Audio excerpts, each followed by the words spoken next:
It sure is. It sure is a great day, great turnout.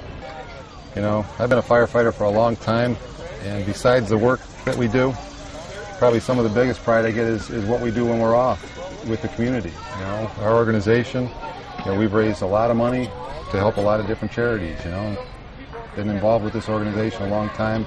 I'd say we raised well over $8 million for, you know, we got the burn unit at Metro we raised money for.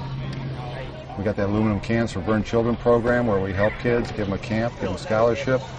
You know, and then every Labor Day weekend we're filling the boot for muscular dystrophy. And you know, this year we're coming up to the 10th anniversary of September 11th, 9/11. You know, and I remember back then when we were out at the fire stations, people were driving up from the community. They're just driving up to the fire station saying, "What can we do to help?" They're just giving you money. And we went out to the streets with the boots again and gave, you know, the community gave $1.75 million from this area to go to New York, just because it's all about community. It's all about that, and that's the best thing about being a firefighter is when you're working, you get to work in the community, and when you're off, you get to help the community.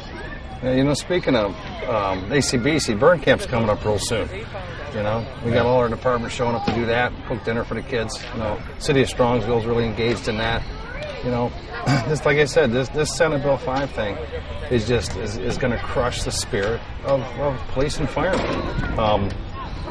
I don't know what else to say. You know, the only thing we can do is just hopefully inform people enough to get out and talk to their neighbors and hopefully encourage them that it's just not an attack on the firemen and policemen and teachers and government workers. You know, this is an attack on their community, and hopefully people realize that and do the right thing.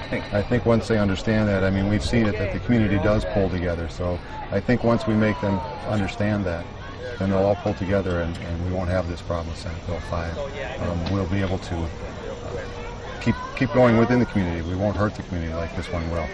You know, it's kind of funny.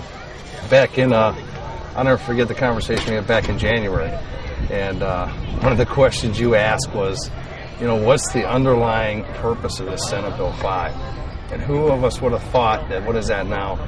Well, January, February, March, April, May, June, July, 7 months later, you know, that the governor's plan was to dissolve communities and destroy the foundation of Ohioans.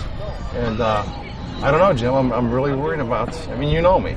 I'm really worried about the future generations, our kids. Right, you know? right. Our ability take away jobs, and you know, they're going to kill it. Speaking of the kids, you know, what might be bad is if we don't feed them. Let's go feed the kids, okay? Sounds good. Let's do it. All right. Enjoy. You're kidding, right? I can't eat anymore. Who's sending all this food? Dad, I want to go play at Jen's bar. We'll be over there. Okay, be careful. Me too. Okay, be careful. And now from our Columbus Bureau, an update on a statewide referendum campaign. 2 months ago, citizens from across Ohio began to campaign to recall Senate Bill 5. In order to put the recall on the November ballot, the citizens needed to collect approximately 230,000 signatures. Well, they did that and much more. In the largest signature campaign in Ohio history, petitions were turned in containing more than 1.3 million signatures, of which 915,000 were validated by the Secretary of State. More than enough to ensure that the recall referendum will be on the November ballot. The Senate Bill 5 referendum is now designated as Issue 2, and this week the Ohio Ballot Board ruled that a no vote on Issue 2 will overturn the Senate Bill 5 law. What's this referendum about? Why do you guys want to repeal SB5? Dave, you're a firefighter, and I know you've been working on this thing for a long time. Tell us what's wrong with this law. Why is SB5 bad for Ohio? Well, to begin, let's talk about the great communities here in Ohio. Look at us. Got a lot of our local community out here today supporting a great cause, having a great time. Let's not think for a minute that SB5 isn't bad for Ohio communities. It eats at the core of a diverse community working together for everyone's benefit. How's that? SB5 is bad for Ohio communities because it's bad for working class families. It's simple economics. SB5 disturbs the economic welfare of the communities. SB5 reduces the amount of money that will be spent locally, causing harm to local businesses and costing jobs. Bottom line, SB5 shifts money from our local communities and keeps it in Columbus. Don't forget, our local economy is designed for us to spend money in our local communities. For every $60,000 that's spent in our local economy, there's a new job created. It's a no-brainer. SB5 is a job crusher. SB5 is bad for the local community and bad for our local economy. Wait a minute. Let's not forget the most detrimental thing about Senate Bill 5, its impact on community safety. Think about it. We are career firefighters that are prepared for all types of emergencies. We are the trained professionals that communities trust to provide their safety. Under Senate Bill 5, politicians will have no reason to listen to our concerns about community safety. I took this job many years ago to help keep our community safe, and now Senate Bill 5 is trying to stop me.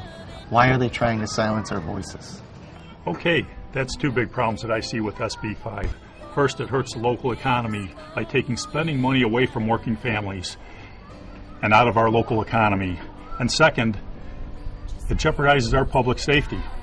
It leaves important decisions in the hands of untrained politicians. To me, that's a recipe for disaster. Hey, Joe, you've been awful quiet. It's not like you. What do you think about all this? I'm not sure you're going to want to hear what I have to say. Sure we do. Let's hear it. Everything I've heard here today already, I agree with. But there's a whole lot more to this Senate Bill 5 than meets the eye. There's a lot more that we need to let the community know. What else is there? Hey guys, this bill is a travesty.